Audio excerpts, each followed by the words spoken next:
Hello friends, welcome to समाधान education. आज हम लोग बात करेंगे यूपी ट्रिपल एससी की भर्तियों को लेकर क्या अपडेट है, इसके बारे में जानेंगे। किसी भी भर्ती की सूचना देने के लिए, धरने की सूचना देने के लिए आप मुझसे टेलीग्राम या इंस्टाग्राम पर कॉन्टैक्ट कर सकते हैं। लिंक आपको डिस्क्रिप्शन में मिल जाएगा। तो फार्मासिस्ट को लेकर काफ़ी अभ्यर्थी कमेंट कर रहे थे, फार्मासिस्ट की ज्वाइनिंग कब होगी,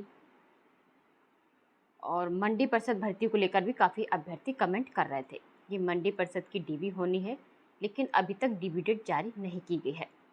तो फार्मासिस्ट के अभ्यर्थी मेरी बात ध्यान से सुने। फार्मासिस्ट को लेकर जानकारी मिली है। इस भर्ती को लेकर कोर्ट में केस चल रहा है, लेकिन अभी केस फाइनल नहीं हुआ है। अभी इसमें थोड़ा टाइम लग सकता है। अगस्त से सितंबर इतना टाइम आपको लगेगा। तो अभी ज्वाइनिंग नहीं हो पाएगी, अभी आपको कुछ महीने इंतज़ार करना पड़ेगा। हो सकता है कि सितंबर तक ज्वाइनिंग हो, और इससे ज़्यादा भी टाइम लग सकता है, क्योंकि अभी केस फाइनल नहीं हुआ है और कितना टाइम लग जाएगा अभी कंफर्म नहीं है। इसलिए आप सभी अभ्यर्थियों को अभी कुछ महीने इंतज़ार करना पड़ेगा। मंडी परिषद के अभ्यर्थी भी डीबी के लिए बहुत परेशान हैं। तो मंडी परिषद के अभ्यर्थी परेशान रहते हैं बट सपोर्ट नहीं करते हैं। तो ऐसे काम नहीं चलेगा, आप सभी अभ्यर्थियों को सपोर्ट करना होगा। तो मंडी परिषद की जांच पूरी हो चुकी है और जानकारी मिल रही है कि इसका फिर से रिजल्ट जारी किया जाएगा। तो मंडी परिषद का रिवाइज रिजल्ट जारी होना है, लेकिन अभी इसमें भी टाइम लगेगा, क्योंकि अभी एनएम भर्ती पर काम चल रहा है। बोरिंग टेक्नीशियन की परीक्षा होनी है, यूडीए एलडी की परीक्षा होनी है, लेखपाल की परीक्षा होनी है। तो आयोग अभी इन सब भर्तियों के काम में बिजी है, इसलिए मंडी परिषद का रिवाइज रिजल्ट जारी होने में भी अभी थोड़ा टाइम लगेगा। और वीडियो 2018 के अभ्यर्थी भी एग्ज़ाम डेट को लेकर परेशान है। तो आप सभी अभ्यर्थी परेशान ना हो। आप सोच रहे हैं कि जब इसकी एग्ज़ाम डेट जारी कर दी जाए हम तब तैयारी करेंगे, तो ऐसे सिलेक्शन नहीं होगा। आप सभी अभ्यर्थी अभी से तैयारी शुरू कर दें, तभी आपका सिलेक्शन हो पाएगा। सितंबर के बाद परीक्षा होनी है, 100% होनी है। इसका भी मैटर अभी कोर्ट में चल रहा है। तो आगे हिंदी के कुछ क्वेश्चन देख लेते हैं।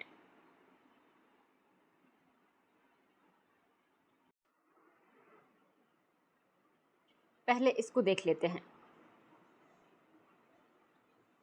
देखिए, घर बैठने से नौकरी नहीं मिलेगी। सभी अनुदेशक भर्ती अभ्यर्थियों से निवेदन है कि परीक्षा तिथि और कट ऑफ जारी करवाने को लेकर 27 जून को लखनऊ जरूर आएं। आईटीआई अनुदेशक भर्ती 2022, स्थान यूपी ट्रिपल एससी पिकअप भवन, गोमती नगर, लखनऊ, 27 जून सोमवार सुबह 10 बजे। कॉन्टैक्ट नंबर दिया गया है, आप इन नंबरों पर कॉन्टैक्ट कर सकते हैं। सुबह 10 बजे तक हर हाल में पहुँचें। तो सभी अभ्यर्थियों को 27 जून को सुबह 10 बजे तक यूपी ट्रिपल एससी पिकअप भवन लखनऊ पहुंचना है, और ज़्यादा से ज़्यादा संख्या में अभ्यर्थी पहुंचें। यदि आप सभी अभ्यर्थी सपोर्ट नहीं करेंगे और ज़्यादा संख्या में नहीं पहुंचेंगे तो आपकी बात नहीं सुनी जाएगी, इसलिए सभी अभ्यर्थी सपोर्ट करें। आगे हिंदी के क्वेश्चन देख लेते हैं। मैंने आपको कल जानकारी दी थी कुल, और क्वेश्चन भी कुछ कराए थे। वर्णमाला मैंने शुरू की थी, तो आज कुछ क्वेश्चन देख लेते हैं।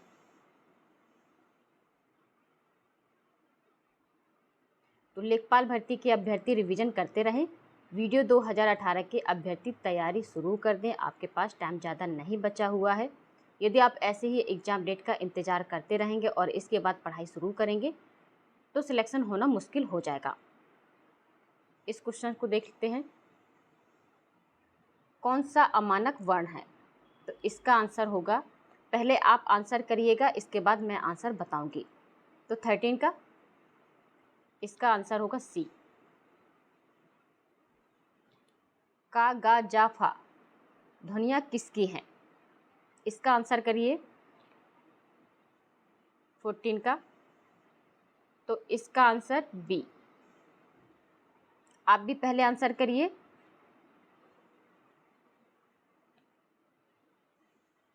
हिंदी में मूलतः वर्णों की संख्या कितनी है? इसका आंसर करिए, मैंने आपको कल बताया भी था। तो इसका राइट आंसर होगा सी।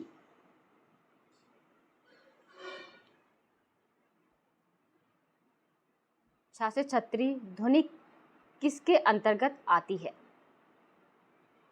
इसको बताइए। 16 का आंसर करिए सभी अभ्यर्थी, पहले 16 का आंसर करिए। इसका भी आंसर होगा सी, सी इसका आंसर होगा। नेक्स्ट देखिए, हिंदी शब्दकोश में 6 से 36 का क्रम किस वर्ण के बाद आता है? इसका बताएं। इसका आंसर होगा ए।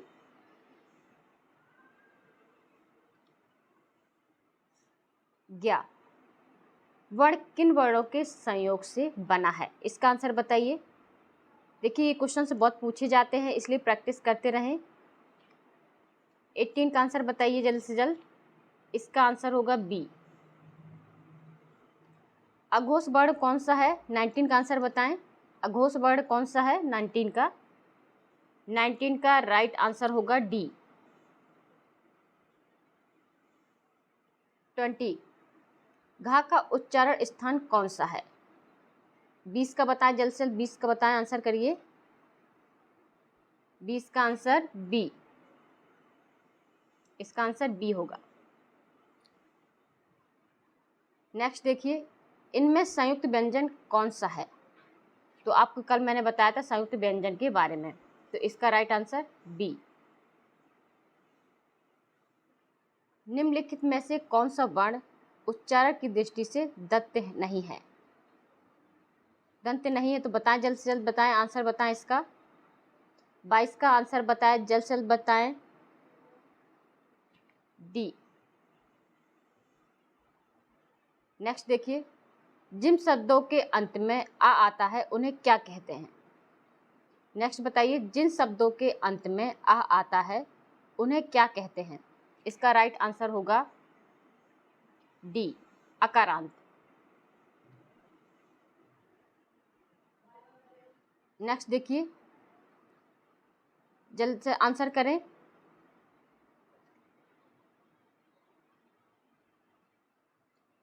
छा से छतरी वर्ण किसके योग से बना है? ये किसके योग से बना है? इसको करिए। तो इसका राइट आंसर होगा ए। नेक्स्ट देखिए, हिंदी वर्णमाला में स्वरों की कुल संख्या कितनी है? इसका आंसर करिए। 25 का आंसर जल्द से जल्द आंसर करिए। Right answer D, D. और नेक्स्ट देखते हैं, 26 का बताएं। निम्नलिखित में से, इसका आंसर करिए, निम्नलिखित में कौन सा स्वर नहीं है? इसमें कौन स्वर नहीं है? जल्द से जल्द बताएं। 26 का आंसर करें। डी। 26 का राइट आंसर डी। 27 निम्नलिखित में कौन टा वर्ग नहीं है? तो इसका राइट आंसर होगा डी। 28 देखिए, हिंदी वर्णमाला में व्यंजनों की संख्या है, तो इसका राइट आंसर सी, इसका सी होगा।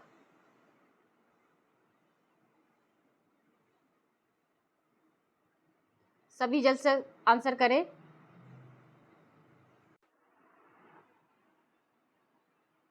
ट्वेंटी 29 का, निम्नलिखित में कौन सा पश स्वर है? कौन सा पश स्वर है? इसका बताइए। राइट आंसर इसका ए। 30 निम्नलिखित में से कौन अगोबाहा है? इसका राइट आंसर बताइए।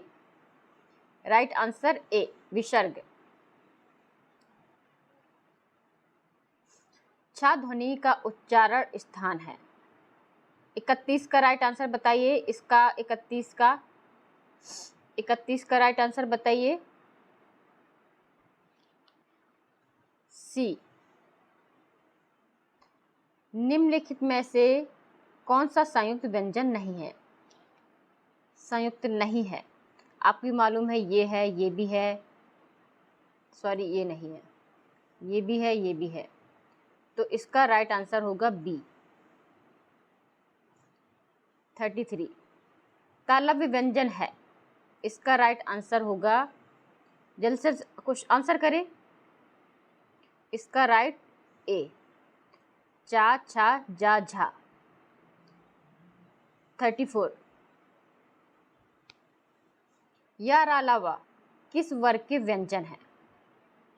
तो इसका राइट आंसर सी, अनुनासिक का संबंध होता है। इसका राइट आंसर जल्द से जल्द बताएं सभी। इसका राइट आंसर होगा सी, नाक और मुंह दोनों से। अनुनासिक व्यंजन कौन से होते हैं? इसका राइट आंसर डी, हिंदी वर्णमाला में स्वरों की संख्या 11। सी, इसका सी आंसर है। 13 इसमें दिया नहीं गया है, 11, 10 भी नहीं दिया गया है। कंठोष्ठ ध्वनि का उदाहरण,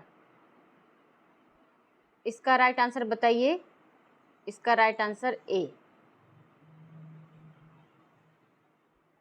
39 भाषा निर्माण की इकाइयों का सही अनुक्रम है। इसका राइट आंसर होगा बी, शब्द, वाक्य, ध्वनि, पद। तो 39 का राइट आंसर होगा, सॉरी ये गलत है, सॉरी, सबसे पहले ध्वनि रहता है। मैंने आपको उस दिन बताया था 39 का डी सही आंसर होगा। ध्वनि, शब्द, पद, वाक्य क्रम में लगाना है तो ध्वनि सबसे पहले आता है। मैंने बताया सबसे छोटी इकाई ध्वनि है, वर्ण कहते हैं। तो इसका राइट आंसर डी होगा। 40 निम्नांकित में से उच्चारण स्थान के आधार पर कंठ से लेकर मुख विवरण, देखिए कंठ से लेकर मुख विवरण में उच्चारित व्यंजन ध्वनियों का सही अनुक्रम है। इसका राइट आंसर बताइए, सभी बताइए। इसका राइट आंसर ए होगा। आप भी बताएं, आप लोग भी आंसर बताएं, सभी आंसर बताएं। और 41 प्रयत्न के आधार पर लाख किस प्रकार की ध्वनि है? इसका राइट आंसर ए। इसका राइट आंसर ए होगा। तो सभी अभ्यर्थी रिवीजन करते रहें जिससे आपका सिलेक्शन हो। यदि आप रिवीजन ना करेंगे तो तैयारी करने का कोई मतलब नहीं बनता है। तो नेक्स्ट भी अब हम जीके के भी क्वेश्चन करेंगे और हिंदी के क्वेश्चन करेंगे। इसी प्रकार क्वेश्चन करते रहेंगे। थ्योरी आप सभी अभ्यर्थी पढ़ के आते रहिए, क्वेश्चंस करें जिससे आपकी प्रैक्टिस बनी रहे। यदि आप क्वेश्चन नहीं करेंगे तो आप भी जानते हैं आप भूल जाएंगे। सिर्फ थ्योरी पढ़ने से भी कुछ नहीं हो सकता है, प्रैक्टिस बहुत ज़रूरी है। आपको सॉल्व पेपर भी लगाने हैं, क्वेश्चंस भी करने हैं, क्योंकि आपको एक बार पढ़ने से नहीं होगा कि आपने मान लीजिए किसी बुक किसी थ्योरी को एक बार पढ़ लिया तो आपका सिलेक्शन हो जाएगा। ऐसे सिलेक्शन नहीं होता है। एक पूरा बुक्स को लेकर मैं एक अलग से वीडियो बनाऊंगी और कुछ और भी वीडियो आपके लिए बनाऊंगी। लेकिन आप सभी अभ्यर्थी मेरे चैनल से जुड़े रहें और स्टडी करते रहें, क्योंकि यदि आप चाहते हैं आपका सिलेक्शन हो, मैं भी चाहती हूँ, क्योंकि ये मौका है आपके पास। पीटी 2022 से भी बहुत सी भर्तियों के विज्ञापन जारी होने वाले हैं। यही टाइम है आपके पास सिलेक्शन लेने का। तो आज की वीडियो में इतना ही, मिलता है आप लोगों से नेक्स्ट वीडियो में। Thank you. जय हिंद, जय भारत।